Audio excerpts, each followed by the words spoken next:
Hello, good morning, good evening, welcome, whatever time you are tuning in to felixstowetv.co.uk, whatever time you've clicked on my little picture.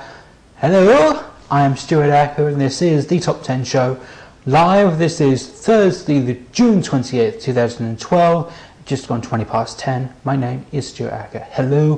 For the next half an hour or so, I will be bringing you my favourite 10 news stories over the past week and counting them down from 10 to number 1. There's a bit of a mix and match today. Some odd news stories, some serious news, some local, some that have just happened all over the world, and it'll be 10 to number 1. But today we're waking up to the bad news that former Olympian Stan Cox from Felixstowe has passed away. I've got this up on the East Anglian Daily Times website on my phone right here, so I'm going to read this out before I go to the newspapers. Proud family and friends today spoke of the amazing achievements of a former Olympian who devoted his life to athletics. Stan Cox of Delwood Avenue, Felixstowe, was one of the last survivors of Britain's team from the 1948 London Games and had been invited to attend this summer's big event and given tickets to the Olympic Stadium to see some of the athletics. Friends had been arranging a front row seat for the 93-year-old former marathon man to see the Olympic torch when it was paraded through Felixstowe next Thursday, and it had been hoped to be able to hold one of the torches at a town hall reception for torchbearers, but failing health had dogged the retired long-distance runner for the past year, and he died in Felixstowe Community Hospital in the early hours of yesterday morning, exactly a month before the official opening ceremony of the Games. Stan competed in the 10,000 metres in 1948 when he was the British 6-mile champion. In an interview last year, he said he could still clearly remember the event and the amazing atmosphere and was eager to see what the modern Games would be like. He said, "I had to take a day off work, unpaid, or a day's holiday to take part in my race, then it was back to work the next day." Mr. Cox also took part in the 1952 Helsinki Games, running in the marathon. At that time he was one of the top 2 marathon runners in the world, but collapsed with a health problem after 22 miles of the 26-mile race. So rest in peace, Mr. Stan Cox of Delwood Avenue, Felixstowe, one of the last remaining former Olympians who devoted his life to athletics and the game. So that's what residents of Felixstowe are waking up to today, and you can look that up on the East Anglian Daily Times website anytime you want. It's on there. Anyway, 3 newspapers right in front of me, the 2 biggest tabloids in the UK, The Sun and The Mirror, and the biggest local paper, the East Anglian Daily Times. Starting with The Sun, the front page of The Sun today says Gaza is on the brink. Apparently a thin and frail Gaza was seen boozing it up at an all-day fans booze up event in Dubai, and he was very friendly and he posed for photographs, but unfortunately looking a bit thin and frail on the front cover of The Sun. Apparently he's on the brink of something bad and he needs help, according to The Sun. The top left or right, depending on what side of the picture you're on. Don't blame you for wearing gloves, ma'am. It's the Queen shaking the hand of Martin McGuinness, ex-IRA boss, at a meeting. Of course, the IRA, infamous for killing or murdering, or whatever word you want to use, Lord Mountbatten, the Queen's cousin. And she shook the hand of Martin McGuinness, ex-IRA boss, on a meeting with him a couple of days ago, and The Sun has got the pictures of that. The back page of The Sun says, it was the wrong decision, makes Fab spot king. Okay, a bit cryptic, that headline. It said Spain remained spot on to become the first team to win 3 international tournaments in succession. Apparently the wrong decision was Ronaldo not taking the penalty and Portugal losing 4-2 to Spain on penalties in the last Euro match. The down here, the back page of The Sun, Fabio's cheap. Apparently Fabio Capello, ex-England boss, has labelled Wayne Rooney useless only in the England squad, and he's only able to score when he's working for Manchester United and Alex Ferguson, and Roy Hodgson says that was a cheap shot. Anyway, that was the Sun newspaper today. Usually I throw it out of the way now, but there's one thing that I want to bring up. Okay, there's the picture of Gaza, that's on page 5, but on page 4 there's a little story here I was reading on the train up here. Sick kids forced to quit class by bullies. Thousands of teenagers are missing school because bullies torment them about their mental health. 1 in 10 youngsters aged 14 to 25 suffers from a mental illness, usually crippling depression, and 90% of sufferers have been stigmatized by others after revealing their problems, a survey found, and a total of 40% of those have quit school or college because of the taunts. The reason I was so interested in that is because when I was in sixth form, I was bullied mercilessly due to my clinical depression, and I was able to quit school, and I was able to take some lessons at home, and I was able to drop one of my A-level subjects in order to do that. So yeah, it does happen, unfortunately. So that was an issue that's close to my heart. Now it's time for me to do this. Mirror. Hands of history, hands of hope. It's Martha McGuinness and the Queen taking up the biggest part of the Daily Mirror front page. The back page of the Mirror.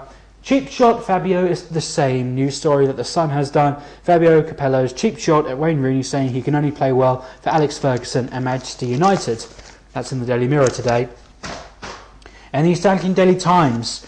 2 people have been held in Luke Durbin's murder inquiry. 2 men were in custody last night, being quizzed by detectives investigating the disappearance and suspected murder of missing Suffolk man Luke Durbin. So, yeah. The 40-year-old man was arrested yesterday morning on suspicion of murdering Luke, who was 19 when he vanished 6 years ago. And that is all over the internet at the moment. If you go to the East Anglian Daily Times website, you can see updated news on that very same story. And the main picture in the East Anglian Daily Times is not Luke Durbin, but it's the miraculous recovery of the 2 twins that were both affected by leukemia. So you can read about their story. Right there, look at their little smiles. Lovely. And you can read about them in the paper. The back page is all to do with Harry Martin. He's off to the Olympics, and the teenager is said, quoting, "Going for gold," which, if you're anything like me, is just a quiz show hosted by Gordon Burns. Or was it the other one?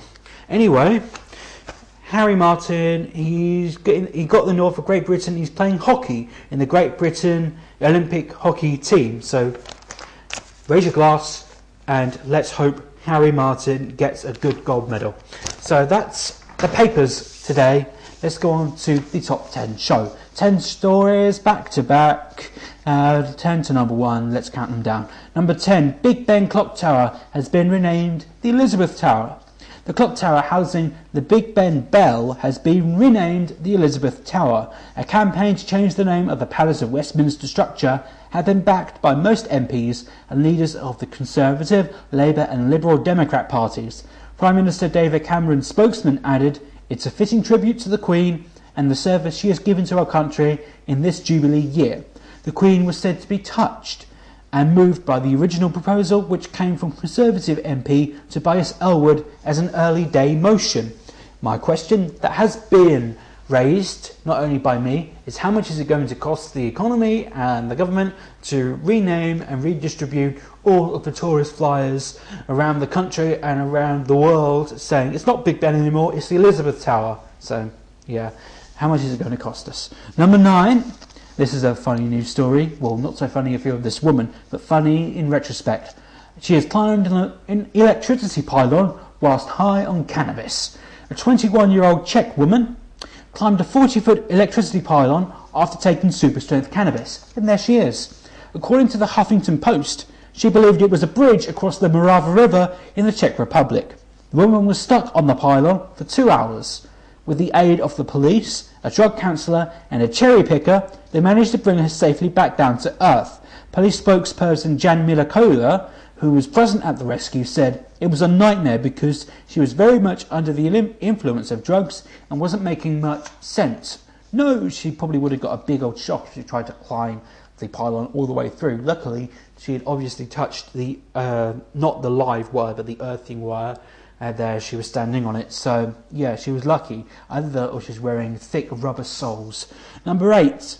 McDonald's has revealed burger photo trick for adverts. McDonald's has revealed how it makes their burgers look so yummy in adverts, and how it digitally alters its burgers and how different they actually are in reality. Here's a little mock-up that I've done. And you like a McDonald's, don't be surprised if the burger doesn't look like this. but you would eat your own bed if our adverts made it look this good. Hope Bagosi, who presents the film online, visited a local McDonald's restaurant to buy a quarter pounder with cheese, which is that in the picture. McDonald's Canada posted the video after a customer asked, "Why does your food look different in the advertising than what is in the store?" Bagosi showed how a creative agency rebuilt the burger with careful precision, airbrushing out blemishes and tweaking the picture digitally for a sleek look. The actual video of the McDonald's showing how they do this is actually on my YouTube. Search youtube.com/Stuart Acker to see the McDonald's story itself. The video has gone viral, attracting over 2 million views in 2 days. So again, go to my YouTube, Stuart Acker, to see the video. Number 7, Apple has dropped its virus immunity claims from its website. Apple has removed a statement from its website claiming that Mac computers are immune to viruses, because they're not. The firm is thought to have dropped the claims following the outbreak of the flashback Trojan virus in April, which hit around 600,000 machines. Apple had previously boasted a Mac isn't susceptible to the thousands of viruses plaguing Windows-based computers, but now merely states that Mac computers are built to be safe and can ward off only certain viruses with their built-in defense. Apple was criticised over its slow response to the flashback Trojan, having reportedly known about the issue for 3 months before a fix for the problem was released. I am a Windows user. I've only used a Mac a certain amount of times in my life, and I definitely prefer a PC to a Mac. At least PCs actually recognise that they are susceptible to viruses and they don't lead you on and lie to you. Number 6, very local towards me, and actually the next village or town along to Elmswell, Stowmarket, the story concerns, and human bones have been found in Stowmarket. Workmen have discovered human bones at a building site in Station Road in Stowmarket. Police were called to the scene at 1:55 p.m. where 2 human leg bones have been found, and those are leg bones that I'm showing you right now. Officers have set up a cordon and have taken away the bones to be tested. A police spokesman said, however, that it was expected that the test would confirm the bones were historic, as the site of the discovery neighbours an old churchyard. He said, "Workmen called us because 2 human leg bones have been found. We have been down and set up a cordon. The bones are human but are very, very old. It is expected the test results would say they are prehistoric." Okay, so that's number 6, and we're halfway through the top 10 show already. Time has flown. Okay, number 5. If you ever pass a beggar in the street, it's best to give them money, otherwise this might happen to you. A beggar punched a passerby 3 times for 10 pence. And I'm not kidding. A beggar who mugged a man in the town centre after asking him for money has been locked up for 3 years. Rodney Buckley, who was homeless, approached 28-year-old Adam Morrill at St Matthew Street around 8 p.m. on June the 9th and asked him for 10p. Ipswich Crown Court was told this, and Mr Morrill said he didn't have any money, but shortly afterwards, Buckley, 30, had run at him and demanded money. He grabbed hold of Mr Morrill's arms and clothing and punched him 3 times on the side of the face. One of the blows was delivered after Mr Morrill said, "OK, I'll give you 10p," and had produced some coins from a pocket, said Robert Sad, prosecuting. So even after Robert Morrill had said, "OK, I will actually give you 10p," he was still punched. Mr Morrill managed to call the police on his mobile phone, and when officers arrived, Buckley had ran off towards Civic Drive and had punched PC Tony Fisher on the side of the face when the officer caught up with him. Mr Sad said that as a result of the blows to his face, Mr Morrill, a joiner, suffered pain to the side of his face, swelling to his cheek, and had blood coming out of his ear. PC Fisher also suffered soreness and swelling to his face as a result of being hit by Buckley, and Buckley admitted robbery and assault by beating and was jailed for a total of 3 years. Nasty guy, that. Okay, number 4. How's this for an advert to get your son into work? Alright, son, how about some beer? Alright, Dad, what are we going to do with it? I know, we're going to offer it to firms that will actually take you on. Good idea, that'll get me a job. Really? Okay. An Australian father has offered companies a year's supply of beer if they take his son on as an electrical apprentice, not an appliance. Okay, he might get plugged in for it. Who knows? Paul McVeigh from Queensland has put up the advertisement as his son had been struggling to find a trade, reported ABC News. The listing reads, "Free beer, 1 year supply, 50 cartons in exchange for electrical apprenticeship for my 19-year-old son. Local, hard-working, reliable, desperate, not a quitter." McVeigh's son Nick explained, "We've been around and we haven't found anything so far. I've shown up at stores in person and still nothing. I've also sent out resumes to more than 100 places at least, all over Queensland. Though there has been interest in the advert, the plan has yet to find success." One electrical company admitted they were unimpressed with Paul's job hunting tactics. Christine Bauer at A Plus Electrical and Air Conditioning said that he came into her office with a proposition recently. She recalled this: "I just threw that resume straight in the bin because I feel as though his son should have come in with his dad, and I don't believe that the dad should have to do all of the running around to get his son a job. If the offer is accepted, Paul would be spending a couple of grand on beer alone.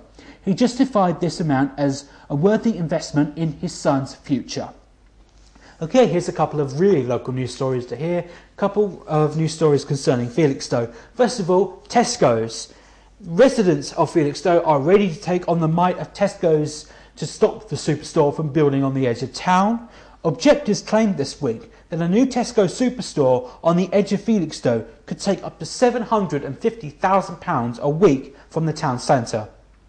They are stepping up their campaign to stop the supermarket giant opening a 30,000 square foot store and claim it could cut jobs if shops close rather than create the 250 plus jobs that Tesco had advertised.